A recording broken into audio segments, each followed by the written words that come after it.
להביא לי את הנייר, גליל נייר. כי אני מדי פעם צריך לנקות את האף. לא משנה, תביא איזה, זה בסדר. Okay. So we are having a Zoom meeting. It was supposed to be a podcast, but we changed it to Zoom podcast with Mordechai Kedar.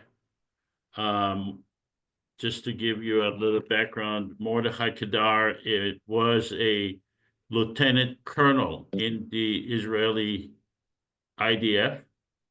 He served as a colonel, lieutenant colonel. Well, he was discharged at the end as a lieutenant colonel, but served from 1970 to 1995. He has a PhD from Bar-Ilan University. In what subject? Arabic studies. Arabic studies, and you specialize in Islam? Islam and Arab culture. In Arab culture, okay. And you appear a lot on Arabic media and also on Israeli media, correct? Yes, I'm officially the Middle East analyst of Channel 14 in Israel. Okay. And so the first question I have for you is, since Trump came up with his idea to expel the Palestinians from Gaza, do you see that as ethnic cleansing of the Palestinians? Well, first, before I answer you, I have to a little bit explain to our viewers what I am in. I am now out of my home, as you can see. I am in the Israeli north, in one of the cattle farms in the north of Israel. The temperature is like 5 degrees centigrade. The wind is significant, very cold. And I'm here guarding the cattle from those who maintain theft jihad against the Israeli farmers. And we are a group of volunteers who go to the farms in order to guard the farms during the night, so the farmers can have little sleep. About your question about Trump. Before you go on, what is Theft Jihad? You said Theft Jihad. I didn't understand that. What is that?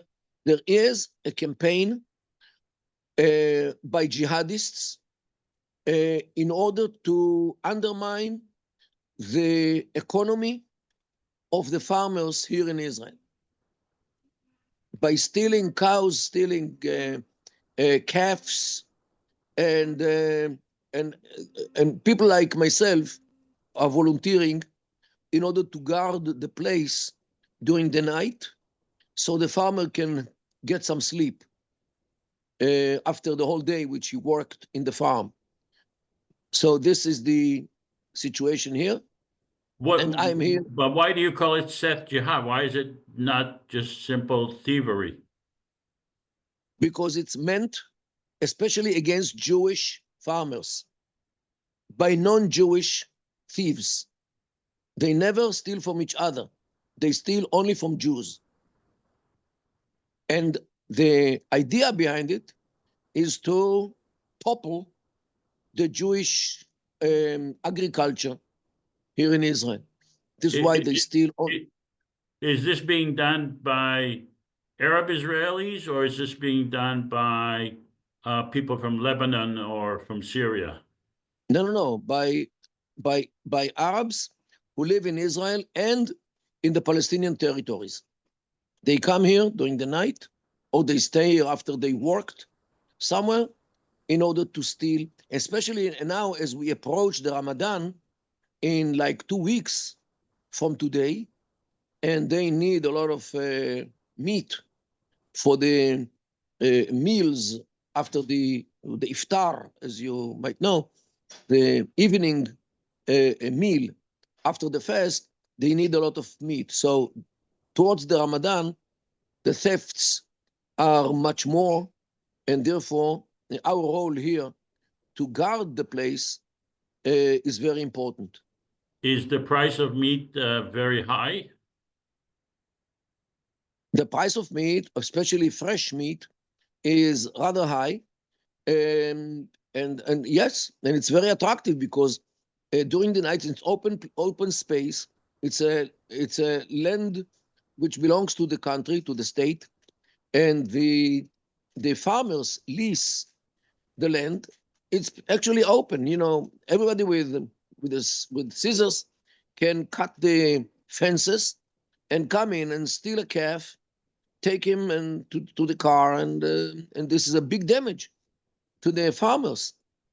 And so people from the cities, like myself, come once a month, and there's an organization, the New Guardian. This is the name of the Hashomer Hadash, the organization which organizes the volunteers to come and to be here through the night in order to make sure that the property of the farmers is not being stolen by the jihadists. All right. Okay, let's revert back to the original question I asked you about Trump's plan. Do you see that as ethnic cleansing of the people in Gaza? Look, 6 million, you can hear the cows, 6 million Syrians were forced to leave Syria. They left to Jordan, they left to Lebanon, they left to Turkey, they left to Europe, to America. I didn't hear anyone talks about ethnic cleansing. I heard about millions of Ukrainians who left Ukraine because of the war, which is almost, 3 years, I think. Millions left. Nobody talks about ethnic cleansing. Refugees, you know, you can see in many places in the world, especially inflicted by wars and struggles, like in Sudan. You know, in Sudan today, there are 14 million refugees. Nobody talks about ethnic cleansing. All of a sudden, when it comes to Gaza, it's being marked or depicted as something else. So, look, this is a war zone, no doubt, and people do not want to live in war zone. If you ask the Gazans, and I am in connection with some of them, they would leave yesterday, not today, because the state, the place is destroyed. They hate Hamas because they blame Hamas for bringing this atrocity which they are suffering from. And if they find an asylum even in the desert of Libya, in the Sahara, they would go, because at least there you can live in a way or another. In Gaza, you cannot live anymore. And they are afraid of plagues, you know, because of the lack of electricity in some places, sewage, typhoid, and cholera might erupt. And everybody is afraid of it. And people know what this means. It means a mass death of people from diseases because of what happened there. And look, Joseph, I must tell you something. The Jordanians opened their borders for the Syrians. And Jordan, until this very day, has like million Syrians in Jordan. Lebanon opened its gates to the Syrians who ran away in order to stay alive. Turkey, 2.5 million of Syrians are in Turkey. And all of a sudden, when it comes to the Palestinians, nobody wants them. Neither the Egyptians nor the Jordanians. And the Egyptians said from the beginning of the war, if any Palestinian would cross the line to us, we'll shoot him dead. Excuse me, where is the Arab fraternity? Where is the mercy? They are merciless. They couldn't care less about the Palestinians. They want to keep the Palestinian cause, but they hate the Palestinians. They don't want them because they remember what happened in Jordan in 1970s. You remember the Black September, which the King Hussein had to fight them because they wanted to take over the place. So they do the conclusion, and they don't allow Palestinians to come to their place. So this is one. Second thing, and which we have to carry in mind, the population in Gaza, most of them are not originally from Gaza. Most of them are not. And how do I know? Their names. Al-Masri means the Egyptian. There are many people with this name. They even speak. They even speak in Egyptian language because of this. There is a big family named Durmush, who is actually Libyan, who came from Libya. So where should they go?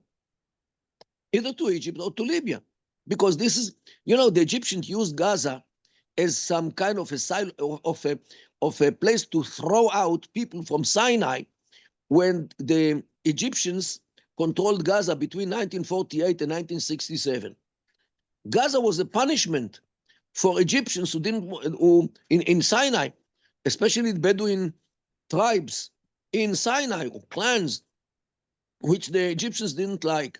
So they threw them to Gaza, and now they don't let them come back to the place, to the original.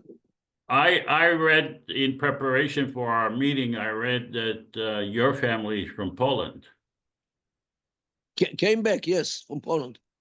Yes, to our forefathers' land. Well, but they are originally from Poland. No, they are originally from the land of Israel, were expelled 2,000 years ago and came back. Okay, so it really all has to do with the right of the Jews to live in Israel or Palestine, correct? The question is, yeah, of course, it's because our neighbors deny our right to come back to our forefathers' land, which, first of all, we remained loyal to it all the years. We prayed to Jerusalem, not to Mecca and not to any other place. Secondly, when we came upon the decision of the League of Nations, as you know, the Balfour Declaration, and then the San Remo decision of 1920, the international community gave us our land back.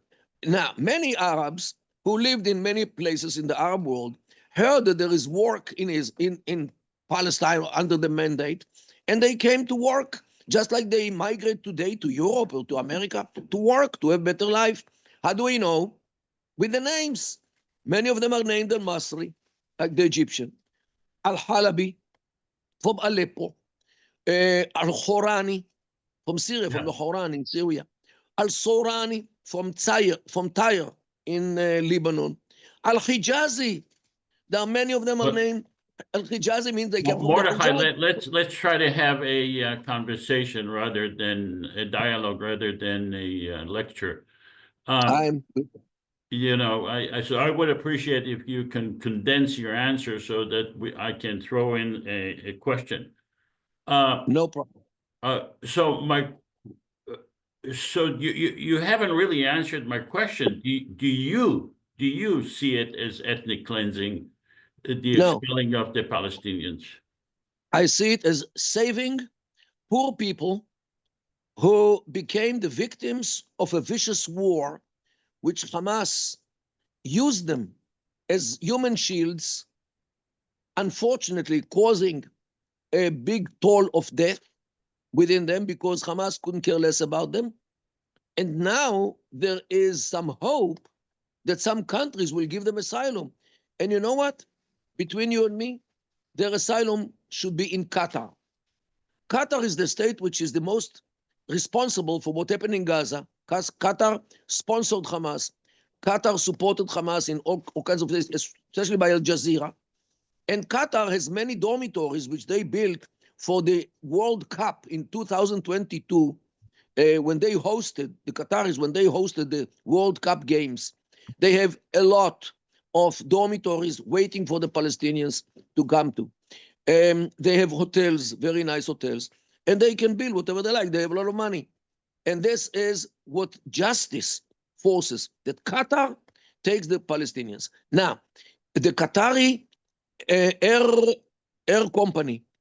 company, Qatari, has some 270 airplanes. Average capacity, 350 passengers. It will take them a week, one single week. It will take Qatari airline company to take all the people from Gaza through the airport of El Arish in Egypt to Qatar. The people from Gaza will walk if they don't find any other way how to get to El Arish. Are they going to go by force, or are they going to go voluntarily? If they know that in the end of the journey it's Qatar, they will run if they don't find a bus or a cab. So you're saying it will be voluntarily by the Gazans, the Palestinians in Gaza. They will agree to move to Qatar if they know the destination is Qatar. They can't wait. Josef, believe me, they can't wait. Because this will be the end of their agony.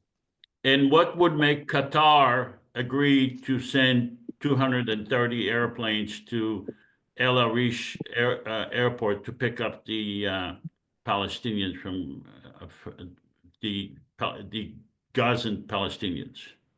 Why would they do it? If President Trump uses his influence on Qatar and tells them, either you take them or ...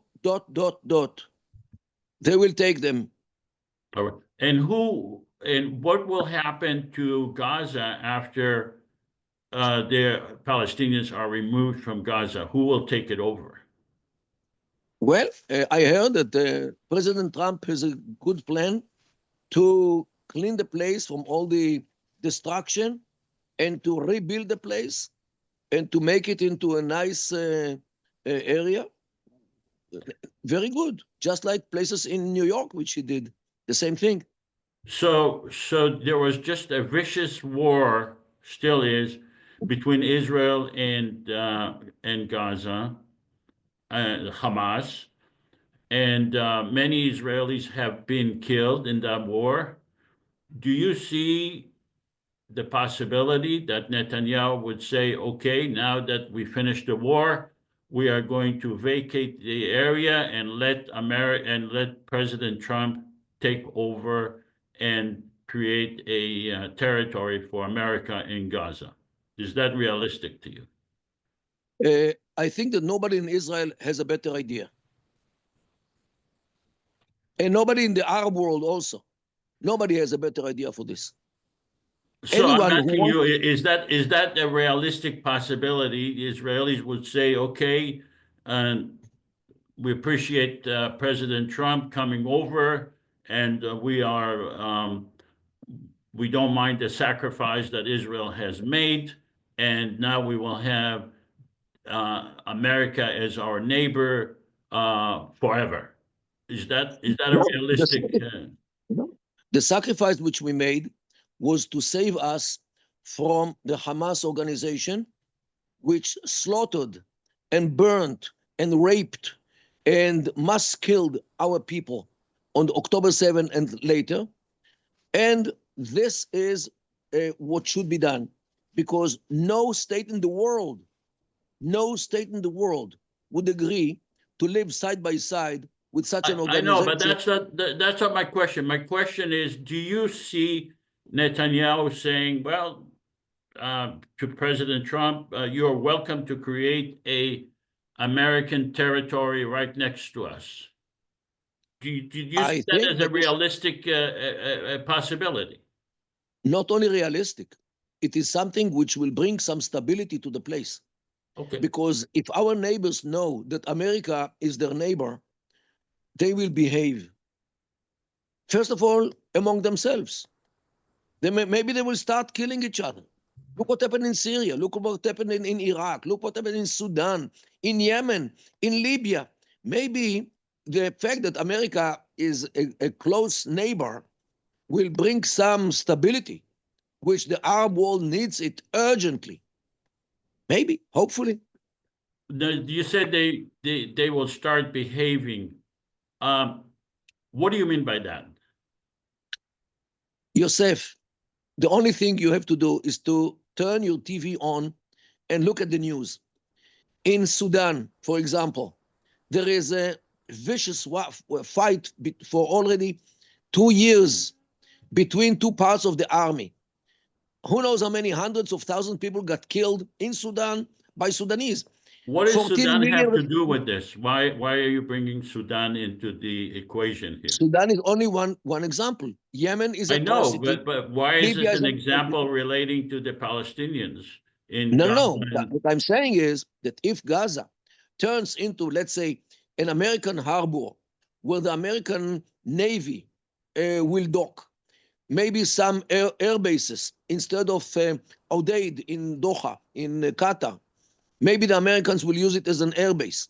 This might bring some stability because some people might be afraid of their new neighbors, the Americans, who might not like to see atrocities right next to them. You know, if they're in America behind the Atlantic Ocean, who cares? But So, if they so, become the so, neighbors, so you think that the conflict between the Israelis and the Palestinians is because the Palestinians are not afraid of the Israelis? Is that your conclusion?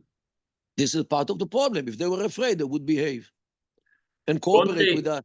don't they have some significant and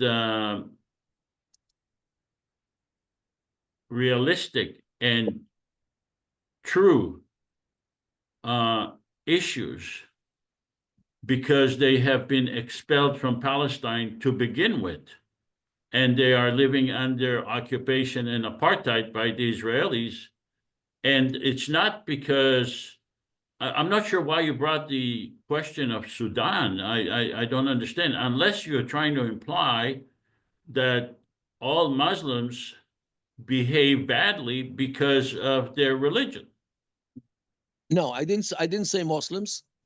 What I try to say that the Middle East is replete with problems. Look at Syria, look at Lebanon, look at Iraq, look at Sudan, Yemen, Libya. And what I'm saying is, what I imply is, if the Americans become neighbor here in the Middle East, in the heart of the Middle East, very possibly the American presence will convince some people to stop killing each other. Maybe because America wants But I don't stability. understand, what would America, is it because of the flag or they speak English? Why would Americans give more stability I'll, than I'll tell you why. Because Americans are business oriented. They want stability. They want peace. They want to make Israelis money. are not business oriented? Yes, but Israel has not yet succeeded to convince our neighbors to live in peace with each other rather than killing each So other. that's the question. Why would America be able to convince the Palestinians, as you imply, to behave differently than they behave towards Israel or with Israel? No, what I'm implying is the Arab nation will maybe start thinking in a business oriented way. If they see their neighbors, proximity makes difference. If America is behind the Atlantic, it's very far. While if America becomes your neighbor, you start behaving. Maybe, I don't know, because it never happened yet. Maybe if it happens, let's give it a chance. All If right, the let Americans me come to ask you a Gaza, question. Do yeah. you deny that the Palestinians have been expelled from Palestine in 1947? Do you deny that the Palestinians have lived under occupation and apartheid ever since 1967? And until 1967, what happened? Until 1967, Was there peace? Was there peace? with the Did they accept Palestinians? us? No, no, no. Okay, so it So didn't start in my 1967. question to you, do you deny the expulsion of the Palestinians? Do you deny the Nakba? Do you deny the apartheid? Do you deny the occupation of over the Palestinians in the West Bank since 1967? First of all, the problem did not start in 1967. It started way before, because killing of Jews started already in the 20s of the 20th century, means over 100 years ago. It was the massacre of Hebron, as you might know, the 1920, 1921, 1929 in Jerusalem, in Tiberias, in Hebron, the big massacre there. They did not want us at all from the beginning, way before the state was established. Then 1948, when the state was established upon the decision of the United Nations, to remind you, they invaded, means the Egyptian army and the Syrian army and the Jordanian army and the Iraqi army and the Saudi army invaded Israel, not in order to establish a Palestinian state, but to destroy Israel and to tear it apart. Jordan took the West Bank, what they call the West Bank, Judea and Samaria. The Egyptian tanks came all the way to Jerusalem. The Syrian tanks came down from the Golan Heights. Yes, they didn't think about the Palestinian issue in 1948. So why did they invade Israel, which was legally established by the Jewish people, given to the Jewish people by the League of Nations and recognized by the United Nations after the Second World War? The Arabs in general and our neighbors, the Palestinians, never accepted the state of Israel to begin with. As a Jewish state. So do you blame them for not accepting a Jewish state? They are not Jews. Why would they accept the idea of a Jewish state? Isn't that really a unrealistic and doesn't make sense for the Zionists in Europe to say, well, we are going to go to Palestine and create a Jewish state and have the Palestinians accept that idea? Why would they accept the idea of a Jewish state to begin with? Doesn't it make sense for them to oppose the idea of a Jewish state? Look, after the fall of the Ottoman Empire in the First World War in 1917, the Middle East was shaped by Britain and by France, as you know. States like Lebanon, Syria, Iraq, Jordan, beginning in the Emirate of Transjordan, and what happened here. These are all new states. If you undermine the legitimacy of the state of Israel, in the same breath, you undermine the legitimacy of Lebanon, Syria, Iraq, and Jordan, because all these states were established together upon one decision of the League of Nations. So you cannot legitimize Syria, Jordan, Iraq, and Lebanon while you deny the legitimacy of the state of Israel as a state of the Jews. So you cannot hold this rope on both sides. I agree with you. All of these states, if they are, especially if they connect religion to the state, are, in my opinion, are enemy of the people themselves. They are harmful to the people themselves, including the state of Israel as being a Jewish state. That's the core of the problem of connecting religion and government. And you're right.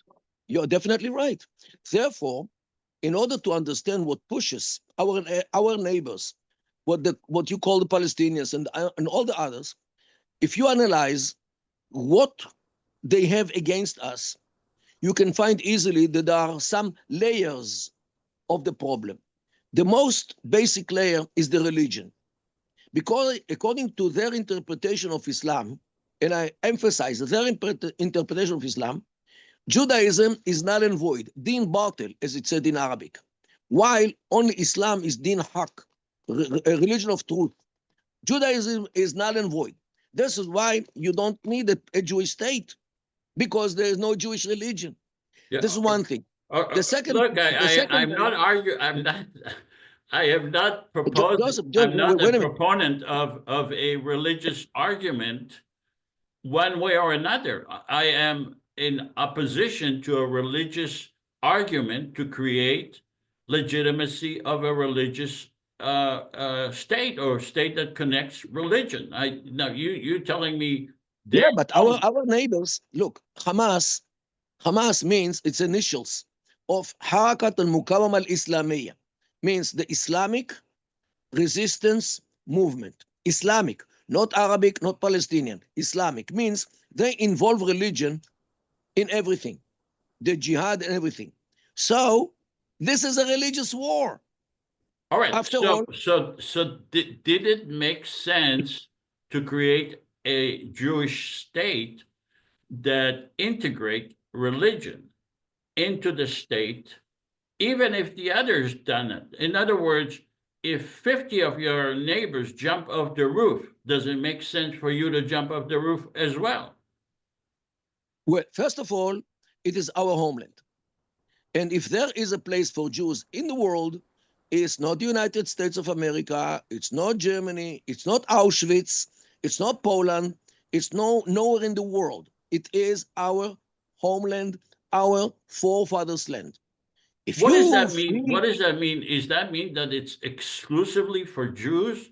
Can't you live in your homeland as a Jewish person with a Palestinian or a Muslim who feel that it's his homeland as well? When you say homeland, Joseph, does that mean exclusive to the not at exclusion all, of other people? Is that what it means? not at all.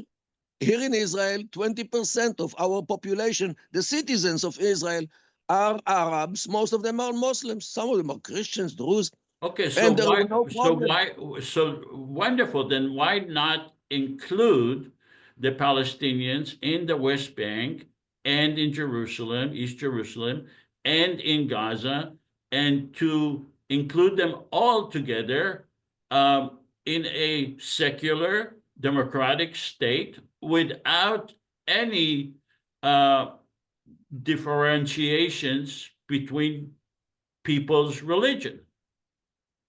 You're definitely right. Yet, since they deny the legitimacy of the existence of the state of Israel because of religious reasons, and not only this, the land of Israel, they view it as an Islamic land because, according to their interpretation of Islam, any land is only one-way ticket to enter Islam, not to come out, just like Spain, Sicily, and other places. This is the second problem. The third problem is that we Jews, they don't consider us to be a nation. They consider us as communities which belong to all the nations in the world. And we should return to America, to Iraq, to Yemen, to Russia, to wherever we came from. Fourth problem is that they view us as dhimmis. Dhimmis mean people who should live under the auspice of Islam, under the mercy of Islam, Christians and Jews. And there is a lot of halachot, of rules, religious rules, under which Jews should live under the Islamic rule. Like, just to give you an example, the yellow patch which Jews were marked was not invented by the Nazis. It was invented in Baghdad in the 9th century. This is how they marked Jews. Christians were marked by purple patch. This, for example, Jews and Christians are not allowed to ride a horse, only a donkey, in order to denigrate them.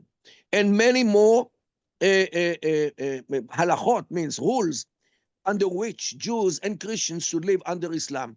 And this is why there is no way to establish a Jewish state, because Jews have no right to a state. They have no right to sovereignty, government, police, let alone army. This is what they believe. Read the documents of Hamas. Okay, And but this is why they fight us. just because they believe that, and I'm just going to assume that what you're telling me is what they all believe, it doesn't mean that that's the formula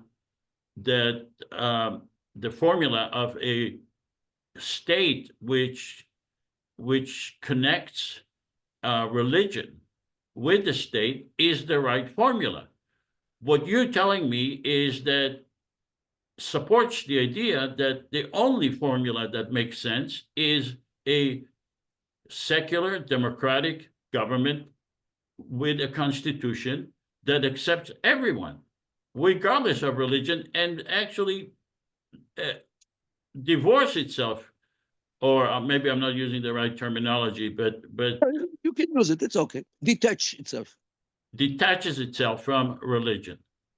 And You're, Yourself, you're right. my issue is that even that a Jewish state is bad for Jews.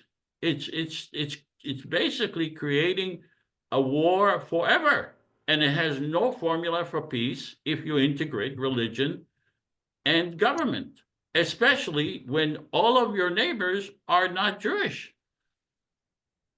Well, first of all, we do have good relations with some, or I would say, good number of Islamic countries, which think in a different way. They don't think like jihadists.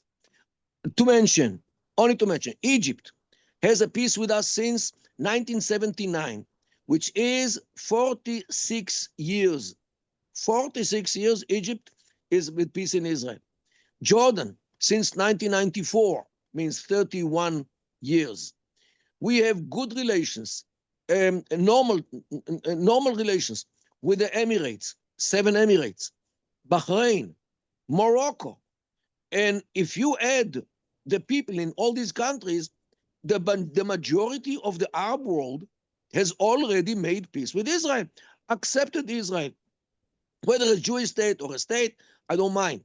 They accepted Israel and they live in peace with Israel. Even Saudi Arabia, who does not have official relations with Israel yet, allows Israeli airplanes like El Al company to fly above or to fly in the Saudi airspace.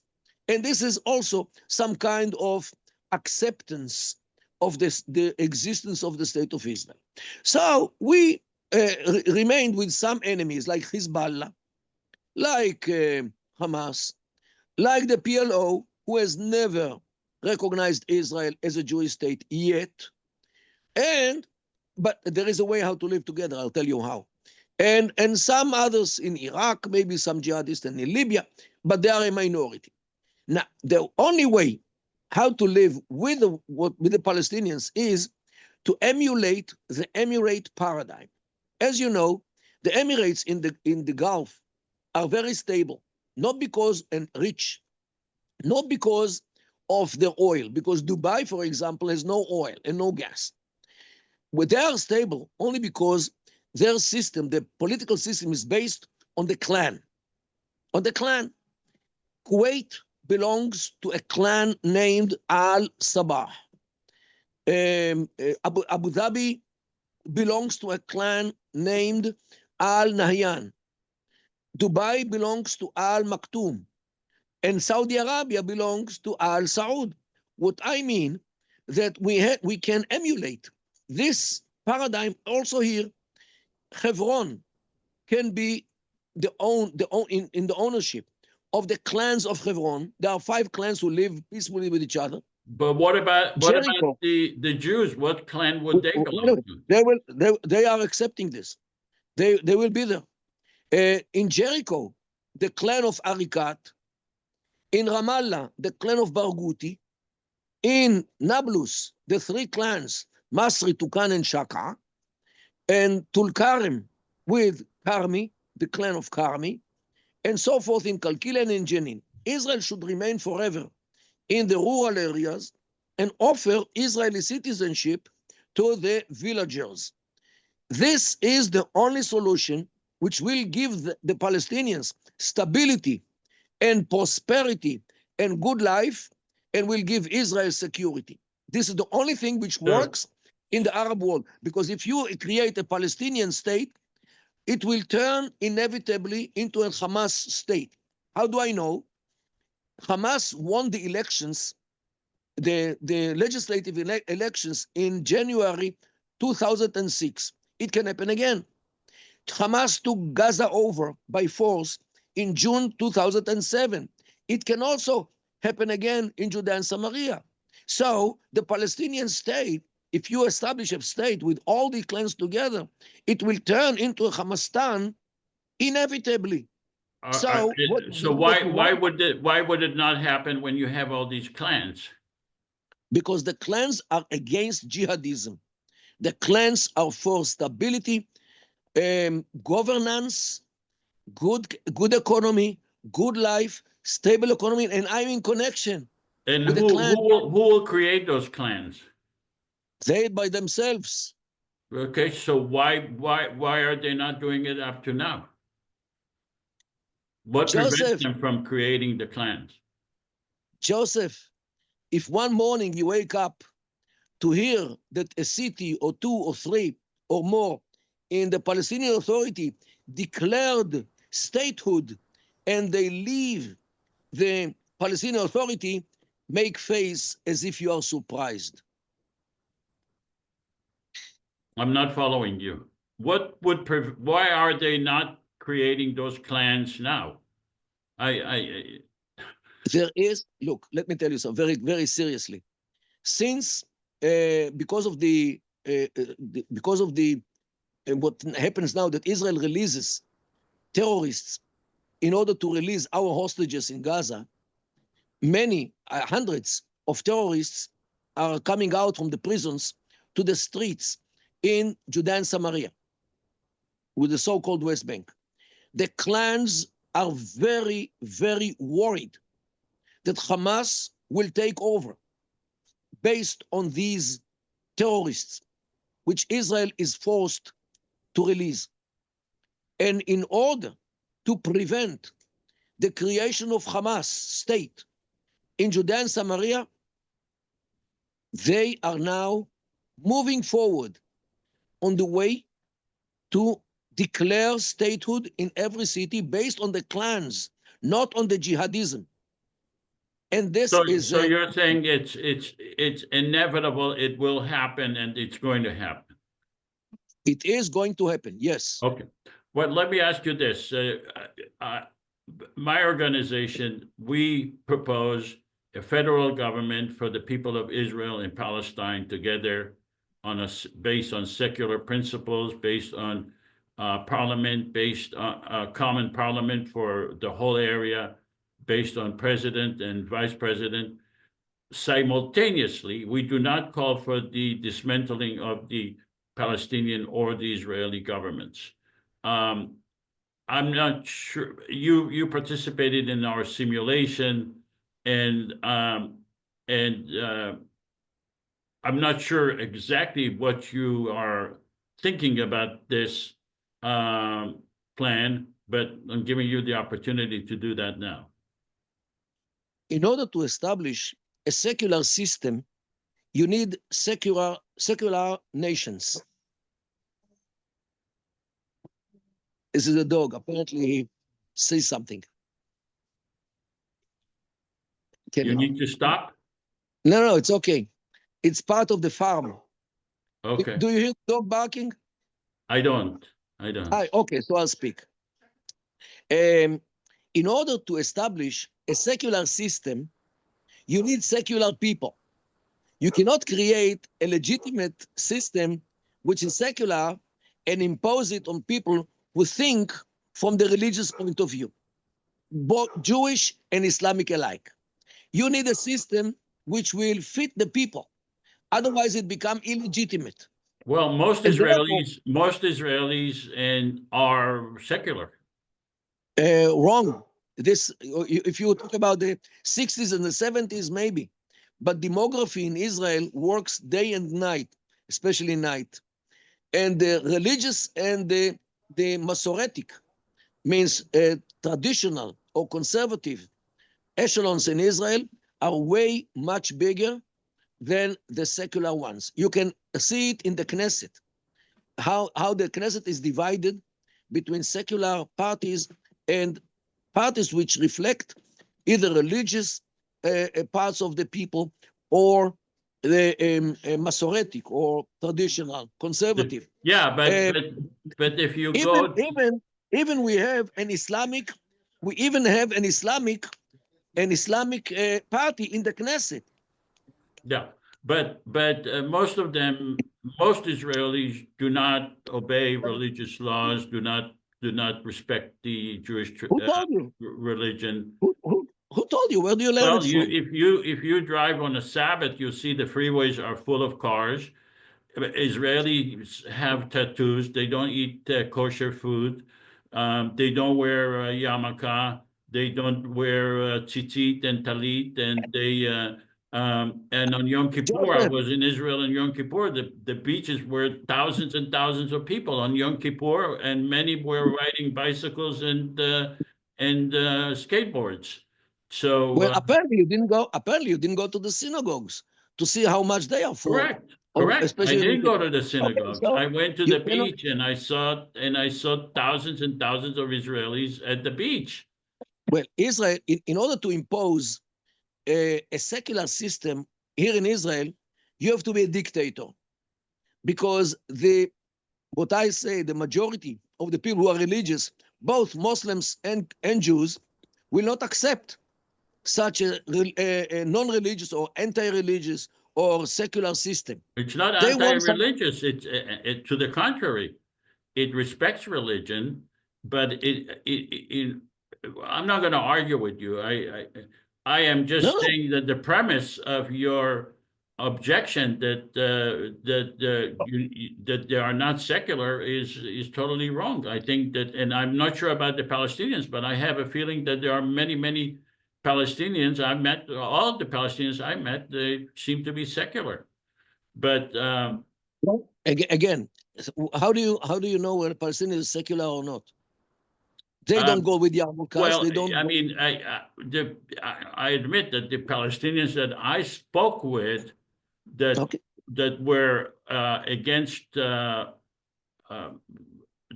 that told me they don't go to the mosque and So how do you explain the fact that Hamas won the elections of 2006 in a big majority? well, because they see the Palestinians see them. First of all, there is no alternative for a secular uh, government in the whole area. Well, but the question I'm trying to understand is your objection to are you objecting to the idea of a secular government in Israel Palestine that would Look, exist I'm not objecting. simultaneously with the Israeli and the Palestinian government, the federal government, or are I'm you not saying objecting. it's not likely to be elected? That's what I'm trying to. I Joseph, I am not objecting anything. I am for the only thing which works in the Middle East, works well, which is the clan state. The state which is based on the clan. Kuwait, Qatar, Abu Dhabi, But you're Dubai. not for Of it. You're saying the Palestinians will create it. You're doing nothing to course, create it. I don't have to You're create it. not for it. You're in reality for a Jewish Zionist government. And in theory, you're saying you're for something else, but you're not working for something else. You're just claiming that you support something else. I'm not sure, but you're not working for it. Well, You're not uh, actually spending your efforts to create it. well, I'll show you my diary, my planner. How many meetings I have with sheikhs in various places in Judea and Samaria. Sheikhs means what you call Palestinian sheikhs. And they support the idea of the Emirates overwhelmingly, wholeheartedly, because first of all, they hate the PA, because the PA was created by Israel and actually brought in criminals like Arafat to control them. And this is why they despise the Palestinian Authority. Hamas frightens them because they are afraid that Hamas will turn Judea and Samaria, what you call the West Bank, to another Gaza. And they don't want it. They want good life. They want prosperity. They want accountability. They don't need an organization which will kill them as Hamas did. And therefore, the only system which can work and does works in the Gulf is the clan system, which is particular and unique to Arab societies here in this area. Let me ask you a question. If we actually have the election and we have 300 districts and we have people in 300 districts offering their candidacy, and someone is offering his candidacy to be the president and vice president in a secular federal government, would you vote in such an election? First of all, the Israeli system, as problematic as it is the best thing which the Jewish people want. And something which works, you don't touch. This is one thing. Second thing is... Well, it doesn't work. You have 74 years of constant war. How can you say it works? Well, I still prefer our state, which tries to protect us and does it not so good, but definitely better than other places in the world, which I don't want to live in. So, well, but you say Israel is trying to protect you, but I mean, didn't Israel actually initiate this whole wars, this entire conflict by wanting a Jewish state, and now that it is embroiled in fighting people who oppose the idea of a Jewish state, then you say, well, we are protecting you. Well, Israel created the problem to begin with. Joseph, do the Italians deserve a state because they are Italians? Yes. Do the British deserve a state because they are British? Yes, Britain. Do the Americans deserve a state? Yes, the Americans. Why should Jews not deserve to be a state, to have a state, and to be liberated from the yoke of all the goyim who treated us as so nicely, as you know, especially in Europe in the 30s and the 40s? Why should we live under the yoke of other countries? Because all the countries that you mentioned do not integrate religion, do not. No. No. The Union Jack has a cross over it. The flag of Switzerland is with cross. But you have the right, if you are born in the United States of America, you're a citizen regardless of your religion. If you're born, and I don't know about other countries, but I think that your religion is not relevant. I'm talking about the national affiliation. Even those who are not religious. But that's a very vague term. It's not a term that you want to fight because you can. Because it's vague. It's vague. It's not something that gives you security. It's not something that gives you liberty. It's not. It's a vague term that is. The end of the day, the only thing that it gives you is additional, more violence against other people who do not share those values. But it's not. It's not objective. It's subjective. Why violence? We live very nicely with Egypt and with Jordan and with many Arab countries who do not want to eradicate us, although they know that we are a Jewish state. There are a minority of jihadists who use the religion against us. Yes, you're right. So what? For this, we have to eradicate ourselves only because some jihadists want to subjugate us to Islam? Because really? you want, because look, you can't deny the 74 years of war. You can't deny the fact that... You can't deny the more than 100 years of butchering Jews only because they are Jews. Correct. And his way was way before the state was established. Yeah, but okay, so you're saying that because of the... What do you ignore? Joseph, do you ignore the massacre of Hebron in 1929? Way before the state was established. I don't ignore any massacre. Whatever you're telling me historically, I agree with. But I am saying that when you create a conditions that make a distinction between people based on religion, you are creating a trajectory of a religious war. It's not correct because we are not distinct between anyone according to religion. We have 20% of Muslim citizens in Israel who are on the personal basis equal to Jews, totally equal.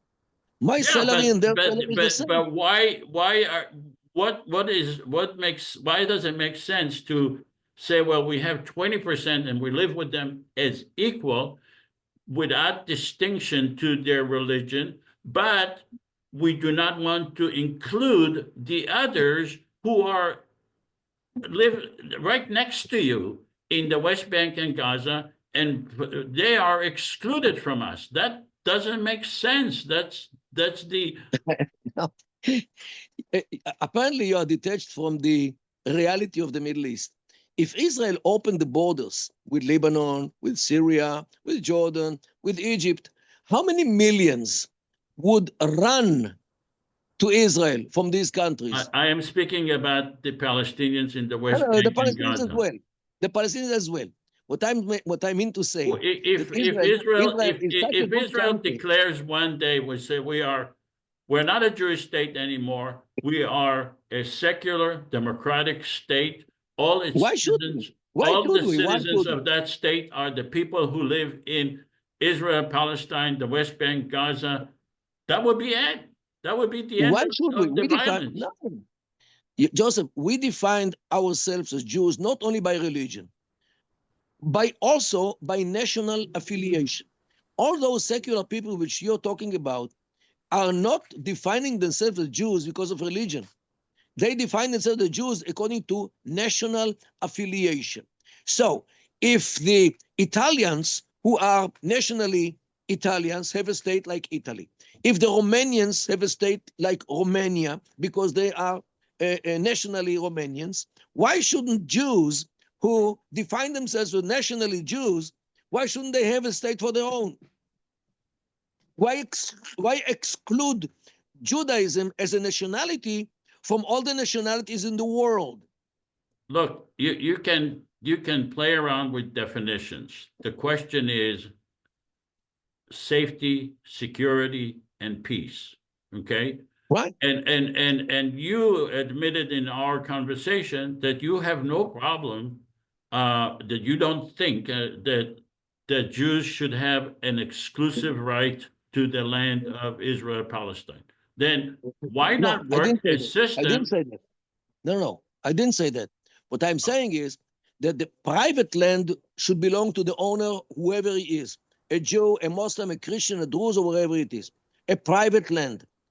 State land should belong to the Jewish state. Yes, because this is in the whole world how it works. Open spaces belong to the state. So here also, the open spaces belong Yeah, to the but state. Where exactly is the okay. problem? I think we exhausted this conversation. I don't think that we will get anywhere. No, let me conclude with one big sentence. Here in the Middle East, peace is being given not to somebody who seeks peace and begs for peace and whatever. Peace is being given only to an entity which is strong, deterring, vicious, disproportionate, and invincible. And also, this is a temporary peace. If Israel will be consolidated, dangerous, powerful, resistant, um, invincible, it will get peace. And it will be temporary peace. However, if Israel is deterring, vicious, invincible forever, Israel will enjoy temporary peace forever. All right, but you haven't answered my question. Would you vote in if we have an election for federal government? Let me see what federal government is first. Well, you read the Constitution, Yeah, of you course. participated in our Well, simulation. You are show aware. me the other side. Show me the other side, especially the jihadists who agree to leave us on our forefathers' land. Then we'll consider it. Well, isn't the Constitution basically that says you have your government, we have our government, you can maintain your military, we can maintain our military, but to have a secular government for all of us, isn't that an agreement to live in peace together and to recognize each other? Means no Hamas?